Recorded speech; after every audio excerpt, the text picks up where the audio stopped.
Hey, this is Dave Pryor. Welcome to the Leading Agile booth here at Agile 2018. I've been talking too long. Dean Leffingwell's here. Dean, thanks for coming by. Hey Dave, thanks for having me again. You've got a lot going on. We do. I want to start out with your talk, and then we'll move into the other big thing that you have coming up. So the talk that you're doing here, you did already. No, Yep, I did 2 o'clock, yesterday. yes, okay. So now I'm relaxed. I already because forget I'm what more day talk. it is. Right. Driving enterprise scale innovation with the Scaled Agile framework. And the first thing that I thought when I saw the title was, why is it a conversation? Not that it isn't important, but it surprises me that you would have to call that out. That people might think SAFe isn't something you can use for innovation. Well, that's an interesting point, and I think the perspective in terms of labeling that talk was a little bit different. And the perspective it has to do with, in my talk, I talked about lots of things. You know, what's BDD and who cares, and what's solid coding models, what's Agile software engineering, what's Kanban, why do we care about flow, why do we just do Scrum and all of those things? And the answer is we do those for a purpose. And the purpose is to deliver value, right? Yeah. The larger the enterprise gets, the more we tend to be bollocksed up with our way of working, and we've made a mistake, we've covered it over with a scar, we've created a procedure, some checkbox that says you can't do that anywhere, right? Yeah. And you have rules about, design specifications. You try to figure out why you document the designs because somebody 17 years ago said we do that, right? Yeah. And SAFe was invented in the field with some really tough situations. I was engaged personally pre-SAFe in a number of enterprises that had burning platforms. These companies had 300 and 400 and 500 people, and they were going down for the count. So we focused, I think, for years on helping people deliver. Yeah. Right. Let's get rid of the whip. Let's get the stuff out that we know we need to get out. Let's resolve the technical debt. Let's get back to the point where we can be free to think. Okay. And as we've achieved that, and what we start to see in our enterprises is they get better at delivering stuff. And then there's this pressure on the portfolio as to what to deliver next. Yeah. So the goal of all of our work together in the industry isn't just, can I deliver what I said I was going to deliver? Okay. The goal becomes, can I use these tools to innovate? Can I have the fastest sustainable lead time? Can I really compete now in the age of this, digital transformation and digital disruption? So when I think about innovation, and I think about some of the challenges that we had with the historical models, and I think about my lean training, I come to this conclusion that there's this root cause called batch size. And a really big batch of anything is hard to eat, digest, or put through the system. So as SAFe evolved and we adopted lean thinking and Devops and lean startup on the front end, all of a sudden, with a combination of some lean thinking, lean startup at the top, MVPs, DevOps, which actually can deliver stuff to the end user, not just create another bolus of inventory that's awaiting deployment. It just occurred to me that figuring out ways to get those batches through the system more quickly is the way to innovate, because I get fast feedback. So I want to describe SAFe in terms other than they're arts and they're important, and there's probably a portfolio and they're epics. I wanted to say we do this for a reason. The reason is to be able to get faster feedback on smaller investments. We also tend to lock ourselves into these massive, big, epic budget cycles, and we have to bust that up too. So if you think about, here's my initiative, and you ask the question, what's the hypothesis? With kind of lean thinking, followed by, how much do I have to invest to prove the hypothesis?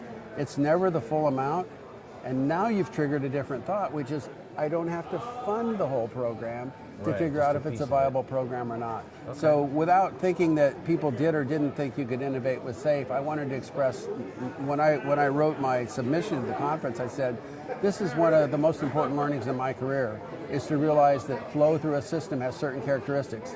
And if we optimize one area, we're not optimizing them all. And I need to think lean at the front end. I have to have a very agile development process, and I can't deliver anything without DevOps. So I continue to see it as a continuum, a set of things that have to be all done. And what's the downside? Well, you got to do a lot of things well to succeed. Well, so what? So that's why I focused on innovation, and the heart of it was innovate by creating a smaller batch. Take your big idea, bust it into a small one, release a small one, get feedback, then decide what to do next. And all of a sudden I'm thinking lean budgeting now. Well, hold on, don't go there yet. Okay. I already have questions about the stuff you just talked about. So when I hear people talk about SAFe in the classes, I mean, I'm teaching the CSM and the CS people. They all get hung up in, we've got to do the planning and hundreds of people involved, and Well, I so can you see kind of where, do. Well, Yeah. yeah, but when you're talking about smaller batch sizes, I can kind of see where that would be a necessary conversation. Right. Because you think, oh no, we got to plan for the whole thing all at once. Right. But you're talking about getting small No, pieces we off the plan board. a small chunk. So I'll defend face-to-face planning. So I will say this: if people say, well, there's 100 people together and that's a lot of overhead, I call bullshit on that and say, look, do the people that you need to work together, are they designing the system? Are they implementing the system? Who can actually plan this work? And their answer is nobody else. So I can't have 10 independent Scrum teams figure out what the roadmap is, and I certainly don't want to go to a PMO and say, I'd like you to plan for those people. Yeah. So our answer is let the people that do Figure the it work out. plan the work. Okay. And if it's a big program, that means it's a big room. We're not... But you're still advocating breaking stuff down into Oh, really absolutely. tiny But pieces. so what will happen, and this is a deeper story, of course, is that we apply cadence and synchronization, right? A Right. PI is a super sprint, a couple, 3 sprints packaged together with a checkpoint. It's not a release point, it's just a time point. Well, when you do that, you have, at each PI, you have features in various states. Some are being explored, right? They're exploration. It's maybe an epic that you may not do. Some are the first minimum marketable features for an epic you've approved. Others are features you know you have to do in a solution that exists. So features have a natural life cycle, but teams don't. Teams are in a context of a PI, they're always doing all of the above. Okay. So if I want to have a small batch, I've got to be ready, I've got to have people ready to do it, I've got to be able to move it very quickly from ideation through code, through continuous integration, and through deployment. Well, I need the people to plan that work. I can't plan it for them, and they can't plan it independently. And when they try to plan it independently, they end up with 81 meetings and no result, and the meetings aren't concurrent. So if we put a point in time that says on that day and day and a half we're going to plan, it's going to be effective. So you can get benefits out of SAFe without doing that, but do that. Yeah. It's kind of like the Daily Standup. Can you run Scrum without a Daily Standup? Of course you can. It just doesn't do what it's supposed to do. It doesn't achieve. Can you run SAFe without face-to-face planning? Of course you can, but you won't get the benefits. So one of the things that's so cool to me about, I mean, we talk like once a year, and every time I talk to you about this stuff, it's sort of like you've opened another window into it. Last year you added Devops, and there were two other pieces last year. So we added last year. We added in Lean Startup, Devops, and what we call Release on Demand. That's slightly differentiated from continuous delivery. And we added the implementation roadmap. Right. And we also That was the added other thing, Essential SAFe, which was it's not easy SAFe. Yeah. But I have the question again and again. It's like, well, that's the big framework. Where do I start? Well, you start with Essential SAFe. Yeah. And people go, is that easier? Well, it's easier than doing the whole thing, but it's actually really hard to have 100 people agree on what they're building and be able to deliver that in very small time boxes. What's neat to me is how every time we talk, you're explaining it and using other elements that people, like when they thought DevOps was missing or they thought Lean Startup was missing, and you're just showing them, no, it's here it is. It's not that hard. But people get caught in They do. the big picture. When I triggered my talk yesterday, I had a few more minutes than my usual talk. Those were nice. There's 75-minute sessions are pretty nice because you could get a little more conversational. stretch out a little And I bit. set it up. I put up a board. I said, "What's TDD?" And everybody said the answer. What's BDD? What are the solid design principles? What's Lean Startup? What's Lean UX? Did they know the answers? Some did. Okay. And it's a pretty smart group. And of course, with a group of a couple hundred people there, somebody knows. Somebody knows. And I just said, well, what is this all about? And which of these can you not do? And okay, can you not do TDD? Well, you can, but try releasing You're gonna be fixing a lot of stuff continuously on without the other end, TDD, yeah. right? And I said, you really have to do it all. And I said, wouldn't it be helpful if there was a way in which you know when these different methods played their role, and if it's really part of a continuum? So SAFe is a framework that takes a systems view of all that stuff. Is TDD a standalone thing? No. Is DevOps a standalone thing? No. how they Can I work do together, DevOps without TDD? No. Right. If I'm doing TDD, am I more deployable? Yes. Does that mean I've done DevOps? No. I still might have the barrier. But we've always seen this as a system. Yeah. And when things come along that help us build better systems, we're going to figure a way to incorporate it into our larger system, and we don't care what that thing is or its source. We care that there's value in that idea, and we want to bring that idea to our market. As you know, we bring it for free. We don't hide it. Yeah. What we know, we publish. There's no paywall that says, oh, if you really want to be smart, you have to click here. Give me a dollar. Yeah. What we learn, we contribute back to the community. Now we know how to commercialize that. That's one of our strengths. That's okay. That means that we can keep the heat, power, and lights on, and we can keep the screen lit up with the latest version of and Safe. have another conference. Absolutely. One of my favorite parts about us talking about this stuff is when you talk about it, hearing you say you can do this, you can not do this, you can add this, you cannot add that. There's options available to you. And depending on your environment and what we're willing to go through to get the benefits. When I talk to a lot of other people about it, it's like you have to do all of these things. I mean, how do you have those conversations with people? When you walk into an organization and they think we got to block it all out, do every single bit, how do you help them see that they have choices? That's clearly the consultant's cop-out. It just depends, because the reality is they may need to do it all. Okay. I might be in an enterprise that has maybe 1,000 people building a banking application deployed in 35 countries. Right. Okay. Can I do one art with Essential Safe? No. Right. Can I do 1/4 of this Agile and Safe, and we'll use Scrum over here and they're going to do waterfall? No. There are cases where you do have to do it all. There are other cases where you go in and say, is there a component of that system that could release independently that we could start with? So we think Essential Safe is the minimum building block, and Essential Safe includes face-to-face PI planning. It and includes you're building leadership. A structure in which they can actually deliver stuff and get their feet wet with it and get started. And as we know, the reason that you're interviewing me and I'm here is it works. Yeah. People get really good business benefits out of it, and when they get the business benefits, that changes the culture. It's self-rewarding, and on we go. So what about the growth? Before we talk about the conference, can you talk about how adoption and people using it has expanded over the past couple of years? Yeah, so about now, or maybe by the summit, I'm not sure, we will have trained over 300,000 practitioners in SAFE, and that's in really, I mean, there's a hockey stick on it, so probably 200,000 of those were trained in the last 24 or 30 months. Okay. So that's really spectacular growth. Even more It's accelerating growth, and we have more courses. We have Devops course now. We'll have a system and solution architecture course really quick. We've got a course, Safe for Government, under development, that's going to be present at the summit.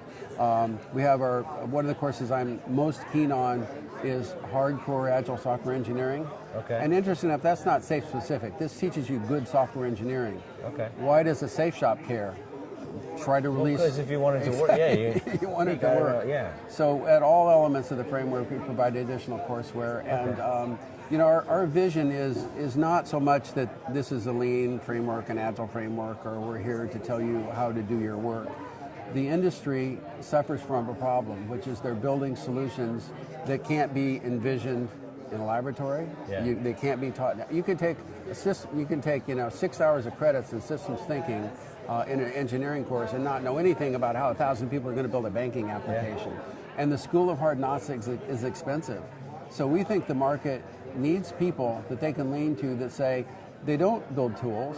They're actually not consultants. Right. The only thing that they're going to sell us is knowledge and education around what they've learned, what they've distilled from others is the best way to develop big systems. Yeah. So it's kind of a pure play, if you will, if you're looking at it from a business standpoint. And you're giving people who are in these fields a path of growth, a way of getting better. Yep. It's not, I'm going to have to go find this thing about this topic. And this thing about I need to do DevOps. I really need to do lean startup. I need to do design thinking. Yeah. I need to do. Well, yeah, you do, but how about some? And then you got to figure out how to do it with them all. Exactly.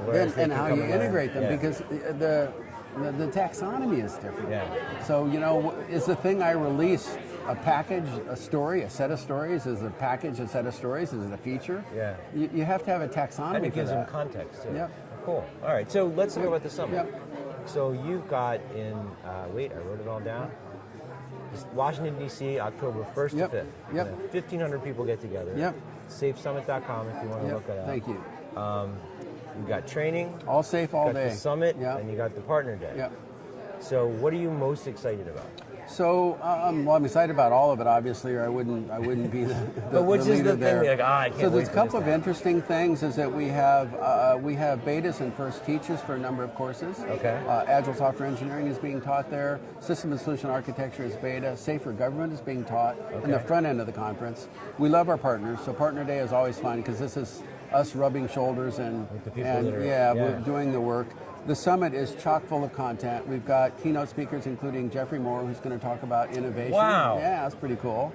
And it's not even announced yet, but it's committed. Scott Prue is going to speak. He's from CSG on Devops and delivery. And Ash Mayura, the author of Lean Running. Okay. We'll have little vignettes from Reinertson and Gene Kim, the folks that spoke great. last year. So that's really cool. And then I think there's 40 different sessions. Some of them are basic safe and they're labeled that. Most of them are advanced topics, stuff that's not in the framework. And then the last day, we don't really describe it as this way, as our prototyping day. Okay. So myself and Luke Holman and Zach Nees and a few others are going to be talking about portfolio prioritization and lean budgeting strategies. We're going to talk about how you create a strategy, or how you define the strategy, how you capture that in a business canvas, and how you move forward. We'll be talking again with a big group about lean systems engineering. Okay. Eric Kahneman's going to lead that. So those half days are always prototypes for future that's content. the edgy stuff. Yeah, that's the edgy stuff. This is really cool. And they're not certified. There's no guaranteed. It's come learn some new stuff, and then we use those as part of our proof points for things that we launch into next year. Cool. That's awesome. So it's a full 5 days. It'll be exhausting for me and everybody else, but it's also fun. That's great. Okay, so they can go to SafeSummit. Summit.com. Yep. Hold on. What? Oh, we have a question. Oh, good. Sorry. Ben's waving We his forgot phone we to were me, live. and I don't know Yeah. what the hell he's doing. Yeah. So, we got sent a question. If you could go back in time and relaunch Safe, what would you do differently? This is from the internet. The Facebook sent you a question. What do we do differently? I'm not sure. Okay. I'm thinking about the things we did. We were partner-centric very early on. Yeah. When we released 1.0, there were only abstracts. Okay. That wasn't much, right? So we did an early release. We did abstracts. We fleshed those out. We committed to our partner network. We committed to being free. Those things wouldn't be different. Okay. Some operational things for sure. Certainly, some hiring and growth strategies would be a little bit different. Okay. But I think the basic business model. I learned the freemium model, if you will, as a business model, working with some enterprises that really did well at that. Okay. And kind of next generation, my daughter is starting a company and she's doing kind of computer-assisted autism diagnostic assessments. Wow. And she's same thing. It's like she's written a book she's probably got the most advanced book on the topic on assessing autism. She's pushing it all to the web for free, making sure that the knowledge is free. And the business model is to build a community and then ask them what they're willing to pay for. Now, for most people, it turns out, I'll pay for some ads, right? So, if you fire off Facebook, you're going to get an ad. That just isn't our model. Our model in this business is people will pay to educate themselves. Yeah. So, because that's an investment And you're in building a themselves. better customer at the same time. Yeah. That's awesome. So I'm sure we made a lot of operational mistakes. I don't want to seem arrogant about it, but there's the basic nothing that premise. you're like, no, like I I should've bet done if this. we went to the Scrum Alliance and said, can you go back and change, get rid of the name Certified Scrum Master. Yeah, maybe. I mean, you can't do that now, but no. maybe. Okay. And there are certainly some labels on Safe that you might second guess, but once these labels are out there, they're out there. Yeah. It's like, is the product owner on the product? No. Is that worth arguing about? You Not know anymore. it isn't. It's just not worth it. Yeah. Cool. This is awesome. So, SafeSummit.com. We'll see you there. Or Scaled Agile Framework. Yep. And what if they want to get in touch with you, like Twitter? Just get anything? actually, I definitely tweet and At Dean we Leffingwell. blog. Yep, at Dean Leffingwell. I don't tweet my breakfast cereal. It's just not me. I'm a content guy. So you're not going to be spammed by my opinion about this political wave, or someone should come find you tomorrow and take a picture of your why I breakfast couldn't and put it open on my my package because it was polyurethane. You're not just venting onto the Exactly. internet. It's only content. Cool. So if you follow me there, you'll be apprised of any new learnings in Safe. And if we make a change, we'll let you know. Cool. This was great. Thanks for coming by, Dean. You're welcome. Enjoy the rest of the conference, Thank especially you. now that you're done. Absolutely. And keep watching all week. We're going to be doing interviews throughout the rest of the conference here in San Diego. It's an awesome service where that we you provide. Oh, thank Thanks. you. Yep, Thank you. you're I'm welcome. very lucky.